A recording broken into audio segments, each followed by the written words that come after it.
अस्सलाम वालेकुम students, I am Aqeel Ahmed, your teacher from accounts only channel की जानिब से आपके सामने आज जो टॉपिक लेकर आया हूँ आपको पढ़ाने के लिए लीज अकाउंटिंग से मुताल्लिक है ये टॉपिक। ठीक है, अकाउंटिंग में ख़ासकर प्रोफेशनल अकाउंट क्लासेस जहाँ पे होती हैं, जैसे ICA में CA MBA वो और दूसरे भी मास्टर डिग्री लेवल के अंदर ये लीज अकाउंटिंग पढ़ाई जाती है। लीज चूँकि ऐसी अकाउंटिंग है, ये प्रैक्टिकली अकाउंटिंग हो रही होती है, हमें नज़र आ रहा होता है कहीं गाड़ी देख रहे हैं, गाड़ी लीज़ पे ले ली, बैंकों के इदारों ने लीज़ पे बहुत सारे आइटम लेके लोगों को फाइनेंस करते हैं, ये रोज़ाना का काम होता है। तो इसकी एक अकाउंटिंग है लीज़ अकाउंटिंग। अब लीज़ अकाउंटिंग को पहले हम लीज़ अकाउंटिंग को समझते हैं। इसके लिए मैंने क्वेश्चन बनाया है, यहाँ पर आपको नज़र आ रहा होगा कि what is lease accounting. Lease accounting है क्या, पहले मैं इसको आपको लिख कर बताऊँगा, जो मुश्किल वर्ड होंगे साथ साथ उसका मतलब भी लिखता बताता रहूँगा आपको साथ साथ। ठीक है, यहाँ ये जो मेरा लेक्चर है लीज़ अकाउंटिंग का, अभी मैं थियोरेटिकल कॉन्सेप्ट पूरा समझाऊंगा आपको। जब तक आपको किसी चीज़ का थियोरेटिकल कॉन्सेप्ट नहीं आएगा, भले आपने कितनी भी प्रैक्टिस कर ली हो, प्रैक्टिकली प्रॉब्लम सॉल्व करने वाले कितने भी हों, आप किसी इंटरव्यू किसी डिबेट में उसके बारे में इतना कुछ नहीं जानते होंगे, इतना कुछ नहीं बता सकेंगे, और वही आपकी नाकामी का ज़रिया होगा। लिहाजा भले आप कितने भी माहिर हैं, आपने कितनी बड़ी डिग्री ले ली, लेकिन आप इन चीज़ों को थियोरेटिकल कॉन्सेप्ट को अच्छी तरह जानें। अगर आपको आता है तो ठीक है, नहीं आता तो आप मेरे लेक्चर को देखें, जो मैं लिख रहा हूँ आपके सामने, बोल रहा हूँ, बता रहा हूँ, आपका सिर्फ कॉन्सेप्ट क्लियर हो जाएगा। ठीक है, और जो स्टूडेंट्स नए हैं, जो भी क्लास में पढ़ने आ रहे हैं, उनको भी क्लियर होगा, वो भी देखें। अगर आपको मेरी ये मेहनत अच्छी लगती है, मेरे लेक्चर अच्छे लगते हैं, तो आपसे रिक्वेस्ट है please subscribe, like and share this video को। इससे हमारी हौसला अफजाई होगी, हम आपके लिए अकाउंट्स की हर टॉपिक को लेकर आते रहेंगे, थियोरेटिकल भी, एंड साथ साथ जहाँ प्रॉब्लम आएगी हमारे पास प्रॉब्लम भी सॉल्व करके दिखाएंगे। ठीक है, चलते हैं वक्त बचाने के लिए डायरेक्टली इस क्वेश्चन का आंसर देते हैं, व्हाट इज़ लीज अकाउंटिंग। तो मैं लिखता हूँ इसका आंसर ताकि आप देखते रहें। आंसर दे रहा हूँ मैं, ये सवाल ए लगाया मैंने आंसर के लिए। अब आंसर मैं इसका इस तरह दे रहा हूँ, lease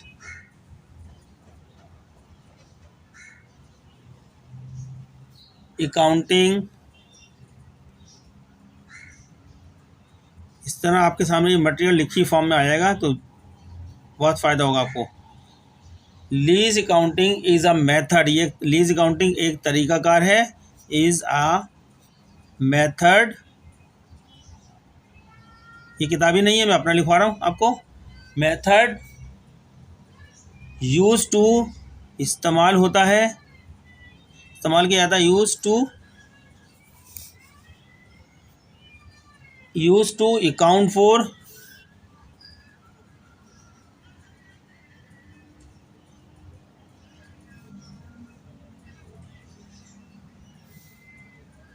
use to account for का मतलब है हिसाब किताब करना।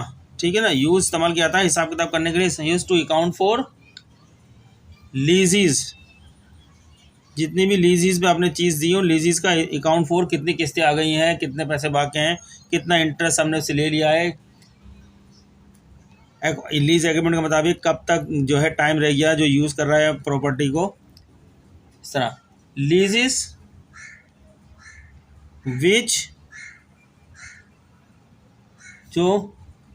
विच आर, जो हैं कॉन्ट्रैक्चुअल, मुआहदाती,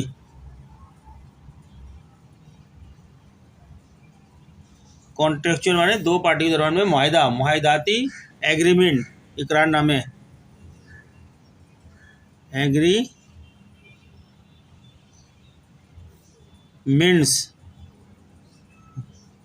मुआहदाती इकरारनामे होते हैं ये, बिटवीन, किसके दरमियान बनते हैं ये, between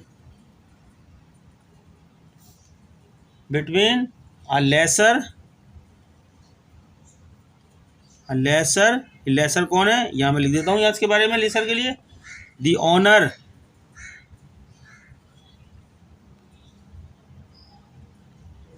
honour of an asset,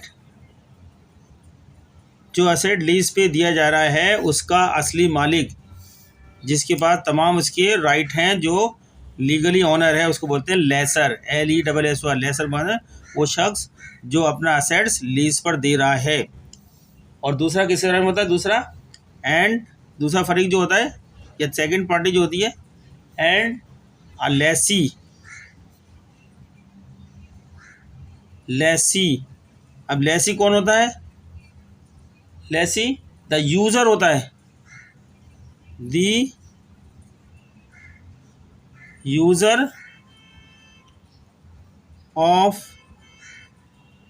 an asset. दो पार्टियां बन गई हैं, एक ऑनर ऑफ एन असेट्स का, और असेट्स को जब वो लीज पे देता है और दूसरी पार्टी को, तो दूसरी पार्टी को कहते हैं लेसी, यानी the user of an asset. उस असेट को इस्तेमाल करने वाले को लेसी बोलते हैं, और असेट जो इस्तेमाल करने के लिए देता है लीज पर उसको लेसर बोलते हैं। ठीक है, दैट, ये बिल्कुल आपका कॉन्सेप्ट क्लियर हो जाएगा इसके बारे में। दैट अलाउ, जो अलाउ करता है, इजाज़त देता है, अलाउ द लेसी, दी, जो लेसी को इजाज़त देता है, लेसी यानी the user of an asset, जो असेट को लीज पे लेकर अब यूज़ कर रहा है, उसको क्या अलाउ करता है, इजाज़त देता है,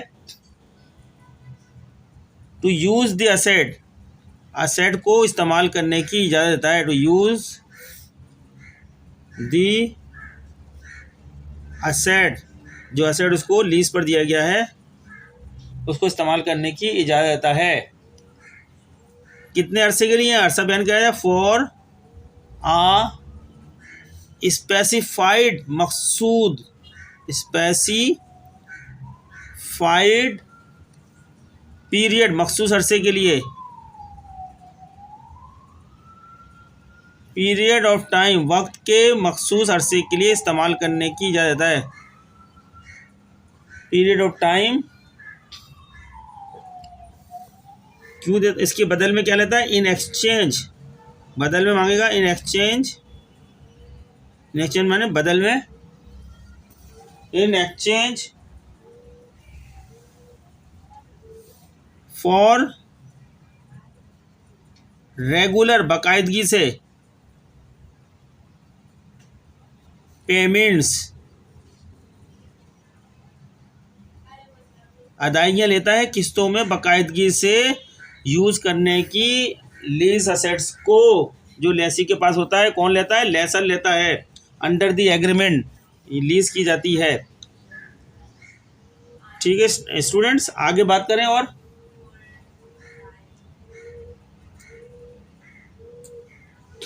आगे चलते हैं, नेक्स्ट पैराग्राफ ले लेते हैं, नेक्स्ट पॉइंट ले लेते हैं। एक बात तो पता चल गई इसके अंदर, lease accounting is a method use to account for लीजेस।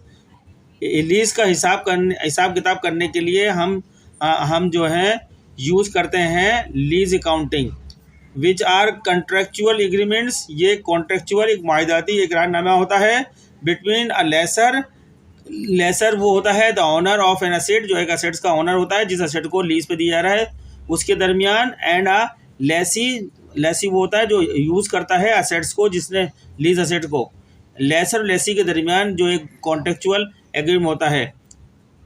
ठीक है, दैट अलाउ, वो माहिदा उनको इजाज़त देता है लेसी को, द लेसी यानी user of an assets, to use the asset, asset को यूज़ करें, for a specified period of time, एक मकसूद वक्त के अरसे के लिए, in exchange for regular payment, उसके बदल में रेगुलर पेमेंट करता रहे। वो रेगुलर पेमेंट बना दे, मंथली है या 3 मंथली है, जिस तरह का प्लान बना है पेमेंट करने का, वो उस तरह रेगुलर पेमेंट एक मखसूस पीरियड ऑफ टाइम तक करता रहेगा।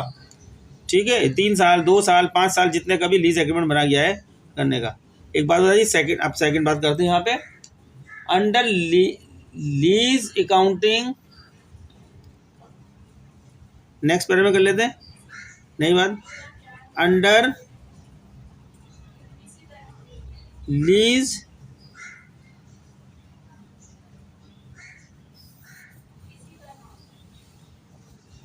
अकाउंटिंग, लीज अकाउंटिंग के तहत lessee's,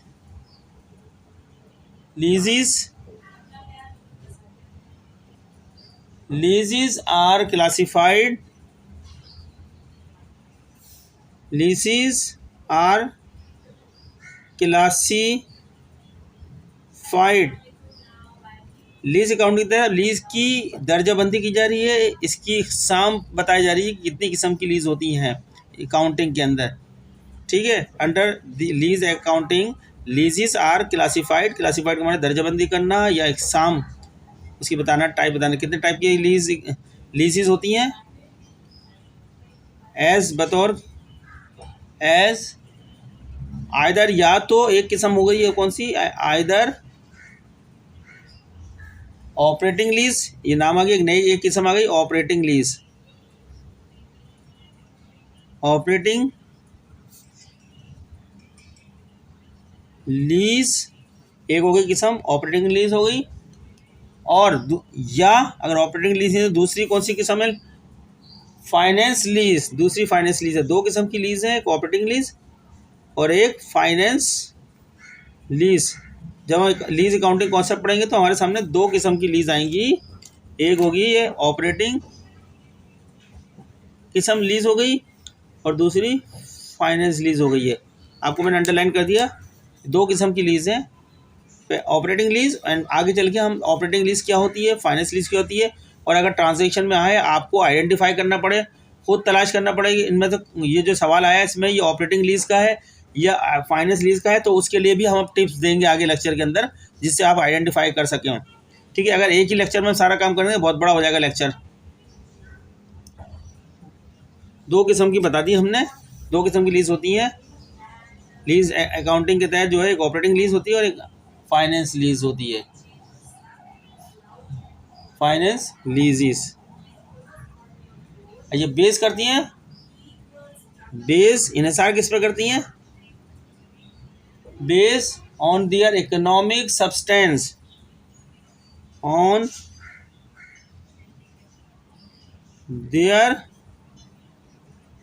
economic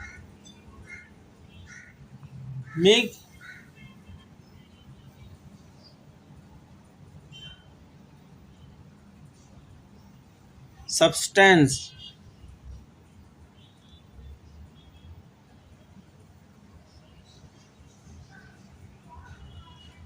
SUBSTANCE economic substance based on their economic substance. Substance मादा बोलता है, जो आपका अशिया होती है, लीज होती है, वो सब्सटेंस होता है ना, वो इकोनॉमिक सब्सटेंस यानी उसकी कीमत होती है, प्राइस के ऊपर होता है वो, और यूज़ करने से उसकी प्राइस डाउन होती है, कम होती चली जाती है, डेप्रिसिएट होती चली जाती है। ठीक है, सब्सटेंस वाला फिजिकल फॉर्म में जो एसेट होता है वो सब्सटेंस है।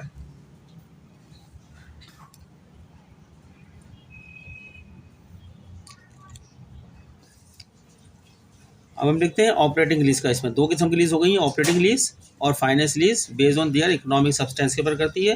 ये जो लीज होती है वो जो लीज होती है वो सब्सटेंस होता है, वो इकोनॉमिक सब्सटेंस होता है जो वैल्यू रखता है, वैल्यू इसकी कम भी होती है जैसे जैसे यूज होते जाएगा, वक्त गुजरता जाएगा। तो हम बात कर रहे हैं आगे, ऑपरेटिंग लीज आर कौन सी होती है, ऑपरेटिंग लीजिस, जितनी भी ऑपरेटिंग लीजिस होती हैं आर ट्रीटेड, इनको क्या ट्रीट किया जाता है, कैसे ट्रीट, आर ट्रीटेड, इनको क्या समझा जाता है, ट्रीटेड एज रेंटल, किराया, रेंटल एग्रीमेंट के तौर पे समझा जाता है। ऑपरेटिंग लीज जितनी बनती है वो रेंट समझा जाता है, उसको रेंट पर है वो एग्रीमेंट। जो भी जितनी भी ऑपरेटिंग लीज का एग्रीमेंट बनता है, लीज एग्रीमेंट बनता है, वो रेंट एग्रीमेंट ही होता है, टर्म एंड कंडीशन के साथ होता है, रेंट एग्रीमेंट होता है वो एग्रीमेंट, वेयर जहाँ where the leases lessee, where the lessee, lessee वो है जो यूज़ करता है, the user of an asset, उसको लेसी बोलते हैं, user of an assets. The lessee only, सिर्फ रिकॉग्नाइजेस करता है इसको,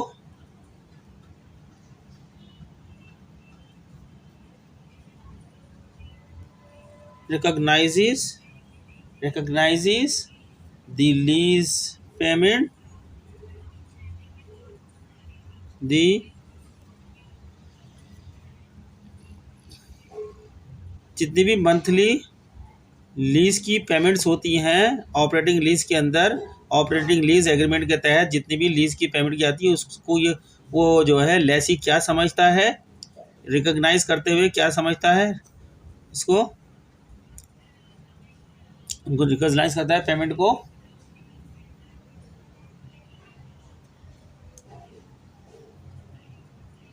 as an expense,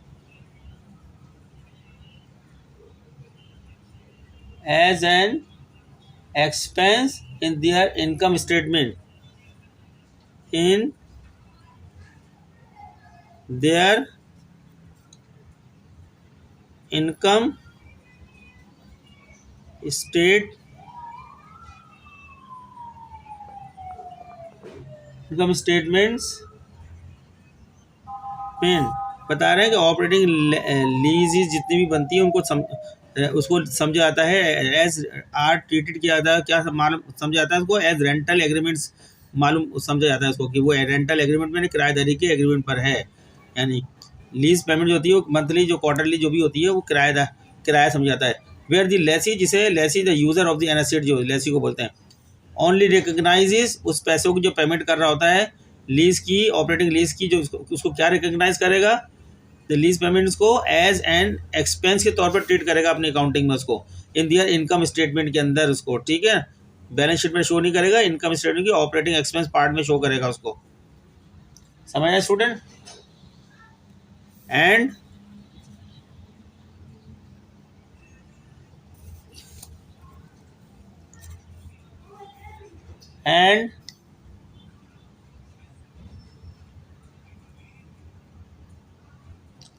the lesser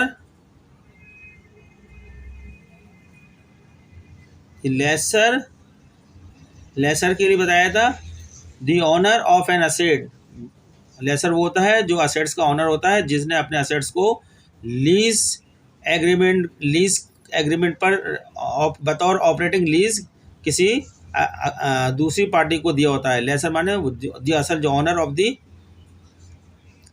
lease assets का ऑनर होता है। ये जितने पैसे वसूल करता है इसको क्या ट्रीट करेगा, लेसर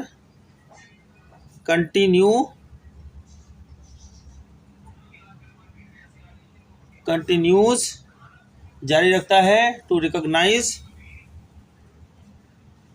शनाख्त करना, रिकॉग्नाइज द लीज असेट को रिकॉग्नाइज किस नाम से शनाख्त करता है, the lease asset on their balance sheet,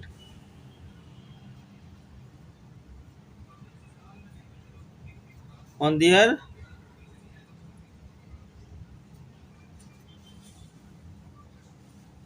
balance sheet. देखें यहाँ पे पोजीशन पहले वाला ऑपरेटिंग लीज को जो है इनकम स्टेटमेंट शो कर रहे थे, वो बतौर एक्सपेंस शो करा जा रहा था, वो लेसी कर रहा था जो user of the lease assets का था, और लेसर जो owner of the lease assets का है वो उसकी जो रिसीविंग पैसे मिलनी है उसको क्वार्टरली मंथली जो भी एग्रीमेंट के मुताबिक उसको मिलनी है, पैसे आ रही हैं लीज के वसूल कर रहा है, तो उस पैसे को असेट के तौर पे शो कर रहा है वो अपनी बैलेंस शीट में असेट शो होता है और एक्सपेंस शो होता है इनकम स्टेटमेंट में, दोनों अलग अलग, दोनों की किस्में हैं। बैलेंस शीट दो बातें हमने कर दी, पहले ये बताया, पहले दोनों बताया कि कौन सी लीज एग्रीमेंट, लीज लेसर क्या होता है, लेसी क्या होता है, और उसके बाद कितने पीरियड का टाइम बनता है और उसकी पेमेंट रेगुलर पेमेंट की जाती है, और उसके बाद बताया दो किस्म की इस वाले पैराग्राफ में लीज होती है, एक ऑपरेटिंग लीज होती है और एक जो है फाइनेंशियल लीज होती है, ठीक है, दोनों को बता दिया है। ऑपरेटिंग लीज को जो एग्रीमेंट बनता है लेसी के लिए, जो एग्रीमेंट बनता है, लेसी जो होता है वो यूज़ करने वाला होता है असेट्स, जो एग्रीमेंट बनता है उसको, तो लेसी उस जितनी भी पेमेंट करेगा लीज एग्रीमेंट के मुताबिक वो उसको बतौर एक्सपेंस ट्रीट करेगा, अपने इनकम स्टेटमेंट में as a operating expense show करेगा। इसी तरीके से एग्रीमेंट के मुताबिक अगर वो लीज़ जो है फाइनेंस लीज़ है तो फाइनेंस लीज़ को जो लेसी जो यूज़र है उस लीज़ का, तो वो उसको एसेट ट्रीट करेगा और अपनी बैलेंस शीट में शो करेगा। ठीक है, उसको रेंट पे नहीं समझा जाएगा, उसको एसेट समझा जाएगा, बैलेंस शीट में शो करेगा। तो स्टूडेंट्स आगे देखते हैं, आगे चलते हैं।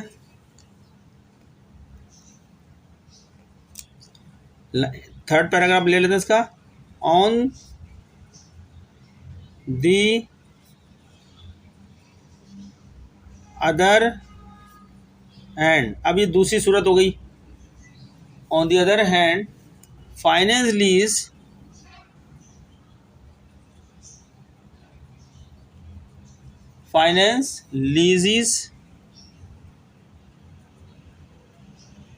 आर ट्रीटेड, अभी तक हमने ऊपर बताया था ऑपरेटिंग लीज के पास वो क्या ट्रीट किया था, एक्सपेंस ट्रीट किया था। फाइनेंस लीज की पर बात हुई है, जो असेट होता है are treated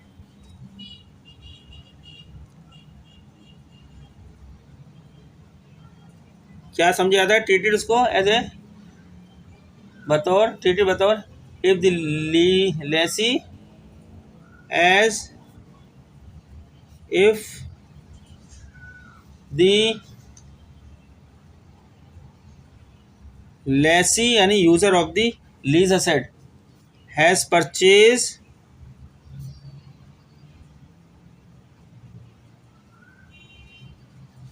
purchased the asset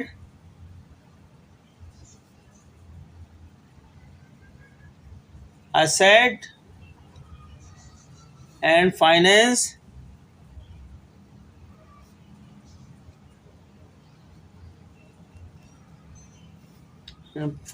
it with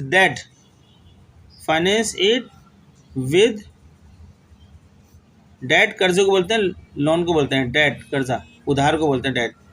on the दूसरी तरफ finance lease are treated, finance lease को समझा जाता है as if the lessee has purchase the asset, समझा जाता है कि लेसी ने यानी जो यूजर ऑफ द असेट होता है उसने इस असेट को खरीद लिया है, यानी ये इसका हो गया है।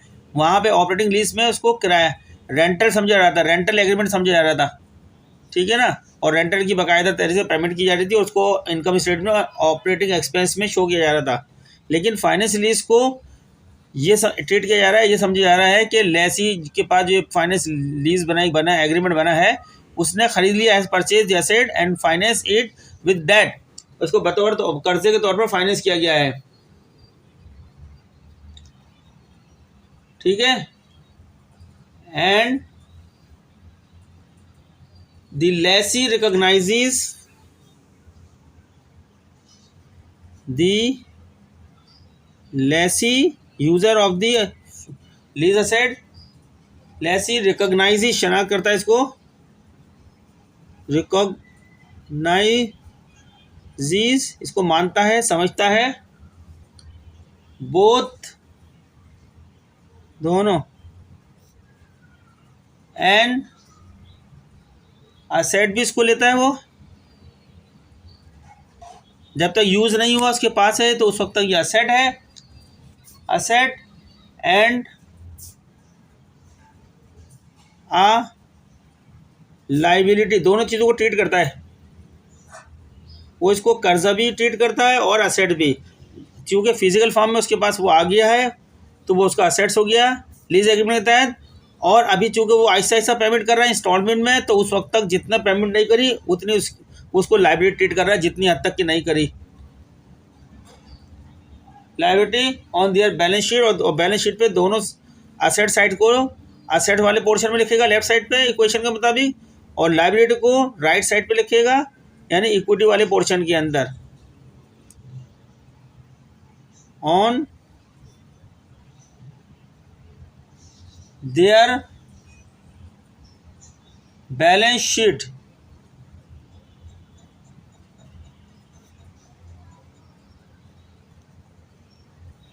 with the asset being equal to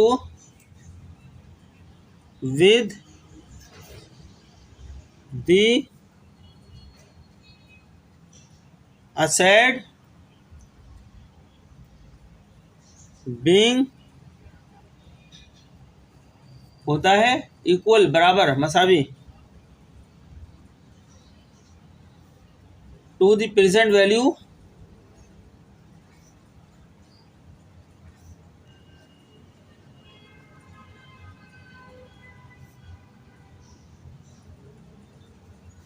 to the present value of the lease payment.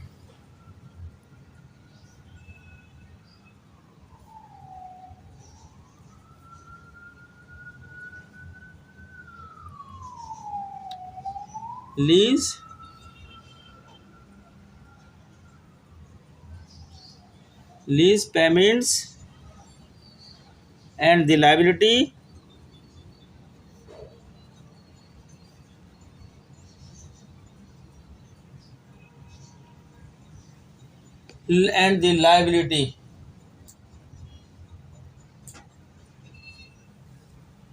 representing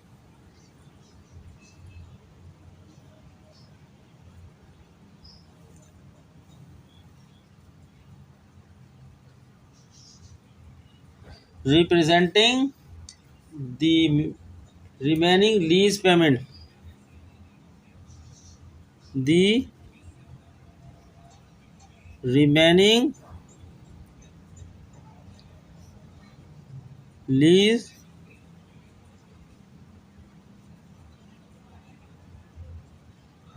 जितनी पेमेंट उसकी बाकी है जो अभी ड्यू नहीं हुई वो पेमेंट लाइबिलिटी ट्रीट करेगा। ठीक है ना।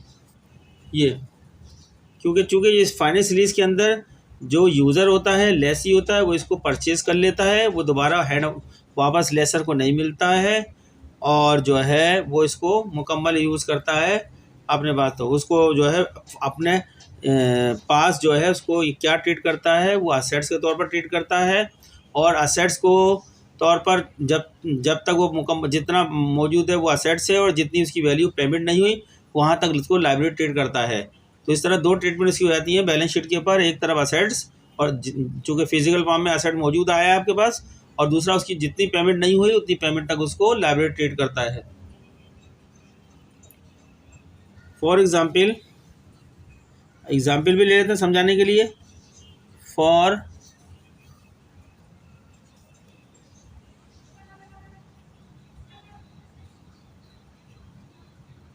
उम्मीद करते हैं कॉन्सेप्ट समझ में आ गया होगा। For example let's say LETS let's माने लेटस। चलो समझते हैं, आओ समझते हैं। लेट्स कहते हैं लेट्स से हम कहते हैं कि that a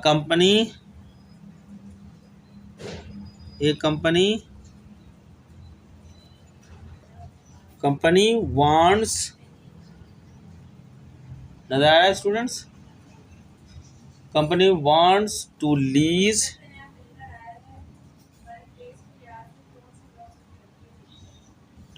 a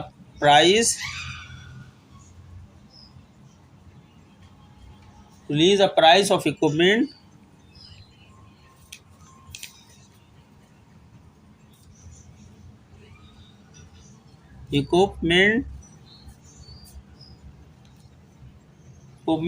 with a fair market value, value जो मार्केट में राइज है, with a fair market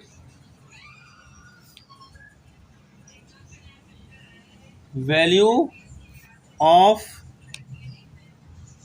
dollar का निशान लगाया हमने, ये 100,000 मार्केट में $100,000 का यानी $1,00,000 की इसकी फेयर मार्केट वैल्यू है।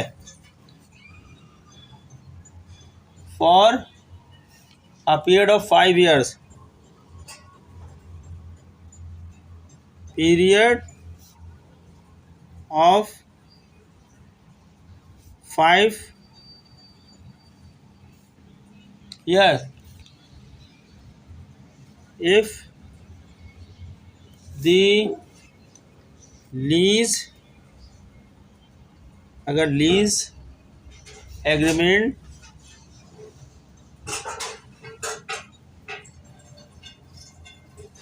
qualifies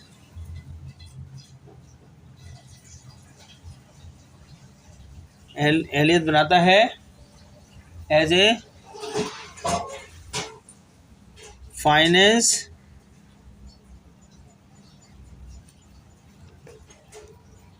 lease the lessee and the user of the lease property. The lessee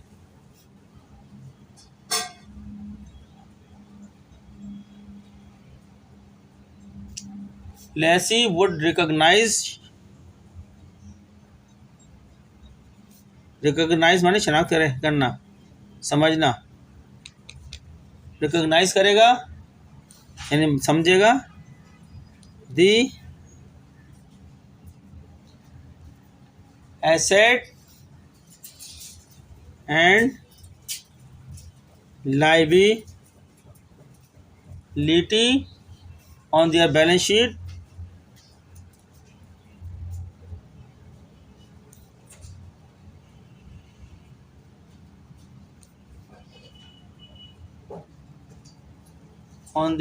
sheet as follows.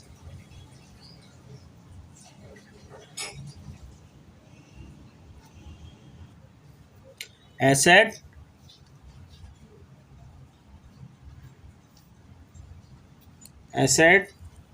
यहाँ लिख दिया हमने। एसेट का नाम क्या है? इक्विपमेंट जो उसने लीज पर लिया है। इक्विपमेंट कौन सी लीज लिए? दो किस्म में से। अंडर फाइनेंस लीज के तौर पर लिया है। फाइनेंस जो लीज पे लिया जाता है तो समझ लो उसने परचेज कर लिया है इसको। और जब ऑपरेटिंग लीज पे जाता है समझ लो किराएदारी का एग्रीमेंट किया है, और जब किराए का एग्रीमेंट ख़त्म हो जाएगा, पीरियड का ख़त्म हो जाएगा, तो वापस हो जाएगा वो सेलर को। फाइनेंस लीज लायबिलिटी कितने डॉलर की है? वही equipment under finance lease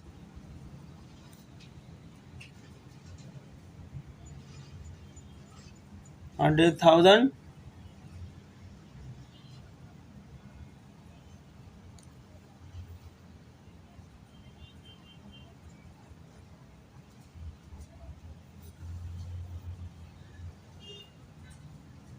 liability.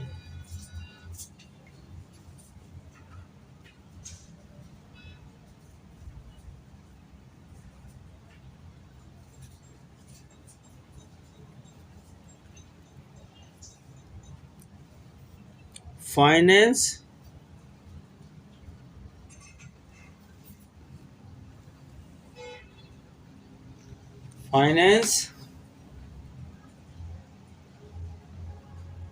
lease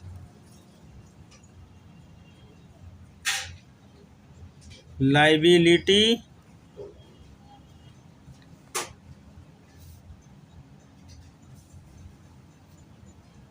$1,00,000 each year.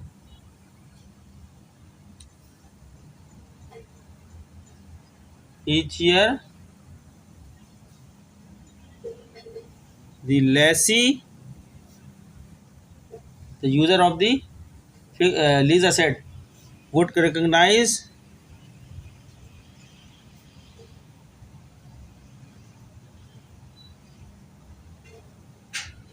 interest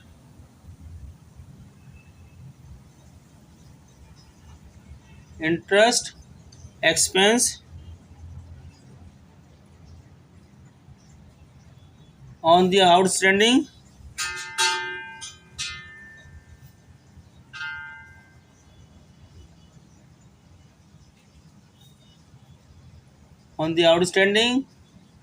lease liability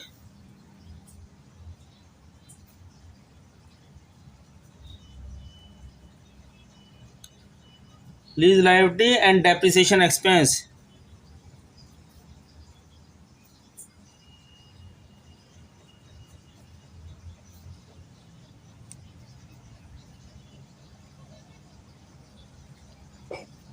Liability action on the lease asset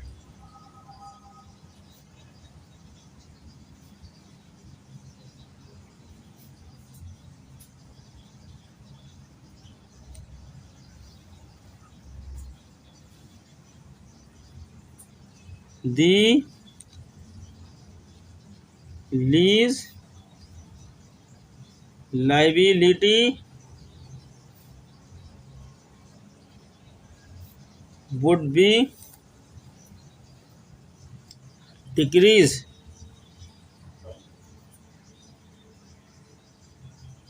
each year, हर साल, as the lessee makes lease payment.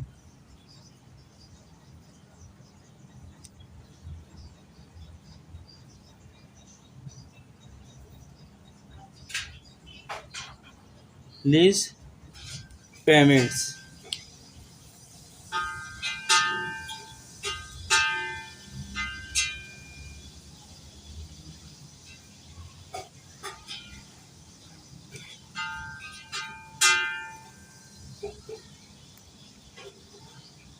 The accounting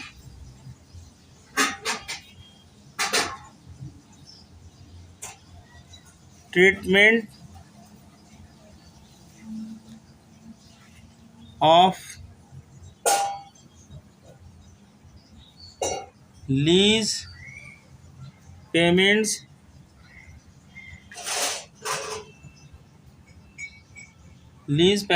under finance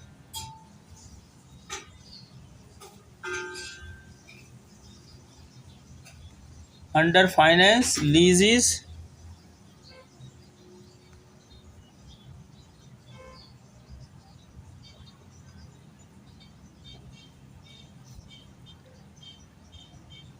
is typically, आमतौर पर, is typically माने आमतौर पर,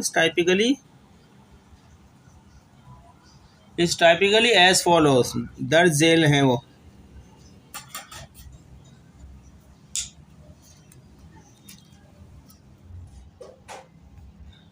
तो at the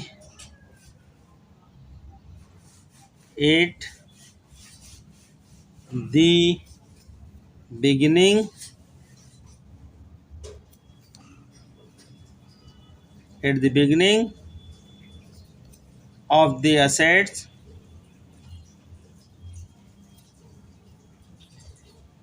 at the beginning of the lessee lease asset नहीं lease, ये हमने एक हेडिंग डाल ली है, ठीक है. At the beginning of the lease जिस वक्त शुरू होती है उस वक्त क्या होता है मामा, दी लेसी यानी जो यूजर है एसेट का, लेसी रिकॉग्नाइजेस को समझता है, रिकॉग्नाइजेस द लीज असेट्स मानता है उसको, एंड लीज लाइबिलिटी, दो चीज़ें ट्रीट करता है वो, एक तो लीज असेट्स और लीज लाइबिलिटी, यही इसका अकाउंटिंग ट्रीटमेंट होता है डेबिट क्रेडिट की शक्ल में भी. Lease liability on their balance sheet, कहाँ पेश करेगा इन दोनों आइटम को, ऑन दियर बैलेंस शीट, और बैलेंस शीट याद रखें, बैलेंस शीट में असेट्स आते हैं और लाइबिलिटीज आती है, और इनकम स्टेटमेंट में एक्सपेंस आता है. On their balance sheet,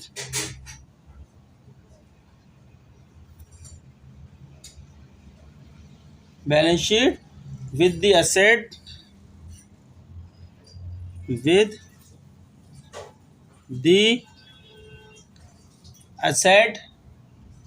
being equal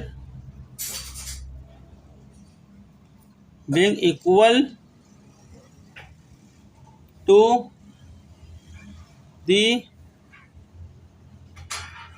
present value के इक्वल होता है वो, प्रेजेंट वैल्यू के, value of the lease payment of the lease payments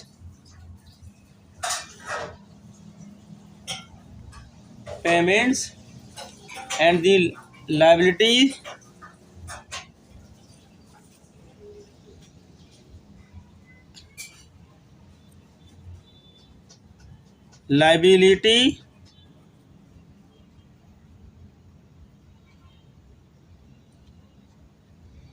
and the liability representing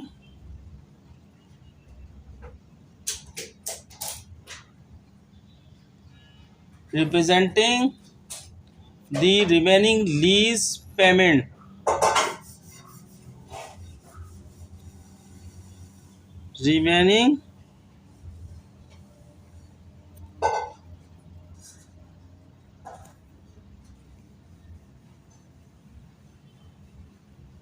payments. ठीक है, फिर ईच पीरियड के ऊपर बात वो लिखना ज़रूरी नहीं है, मैं इसको बेहतर नहीं समझ रहा, लिखना ऐसे ही बोल लेता हूँ।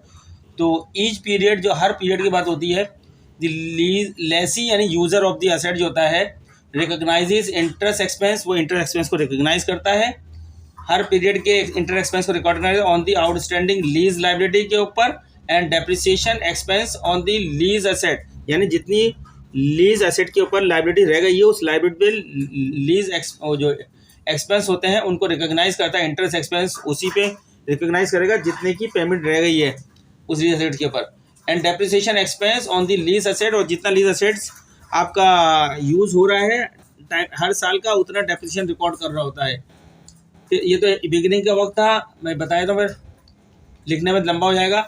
At the end of the lease, ये भी हमने बात करी थी, at the beginning of the lease सारी, अब हम बात कर रहे हैं at the end of the lease. इसके अंदर आपको बता देता हूँ, द लेसी यानी user of the assets D recognises the lease asset को अब डी रिकॉग्नाइज कर लेता है, एंड द लीज लाइबिलिटी को भी डी रिकॉग्नाइज कर लेता है। If the lessee chooses to purchase the asset, अगर वो इसका इंतखाब करता है कि मैं एसेट को परचेज कर रहा हूँ at the end of the lease, जब लीज का पीरियड खत्म होता है उसे परचेज करने के लिए तैयार हो जाता है, the purchase price would be equal to the residual value of the asset. तो परचेज प्राइस कितनी होगी, जितनी उस एसेट की बाकिया कीमत रह गई है मार्केट में बेचने के लिए, जिसको रेजिडुअल वैल्यू बोलते हैं, कबाड़ी की कीमत बोलते हैं, उसी एसेट्स के वैल्यू रेजिडुअल वैल्यू के ऊपर वो खरीदेगा उसको, विच इज़ टिपिकली यानी आमतौर पर स्पेसिफाइड बयान कर दी जाती है इन दी लीज एग्रीमेंट के अंदर।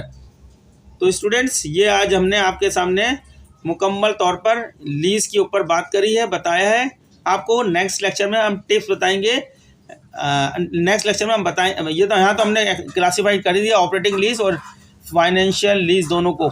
नेक्स्ट लेक्चर में हम आपको बताएंगे कि टिप्स क्या है किसी सवाल में कि ऑपरेटिंग लीज और जो है फाइनेंशियल लीज की शनाख्त करने के लिए कि ये लीज फाइनेंशियल है या ऑपरेटिंग है, वो कौन कौन से टिप्स हैं, नेक्स्ट लेक्चर में आप को वही बताएंगे। तो उम्मीद करते हैं आपको हमारा ये लेक्चर पसंद आया होगा, हमारा वे ऑफ टीचिंग। अगर आपको अच्छा लगा है तो प्लीज़ हमारा ये चैनल है अकाउंट्स ओनली, इसको आप सब्सक्राइब करें, लाइक करें एंड शेयर करें, इससे हमारी हौसला अफजाई होगी। हम इस किस्म के आपको और अच्छे से अच्छे लेक्चर बनाते रहेंगे।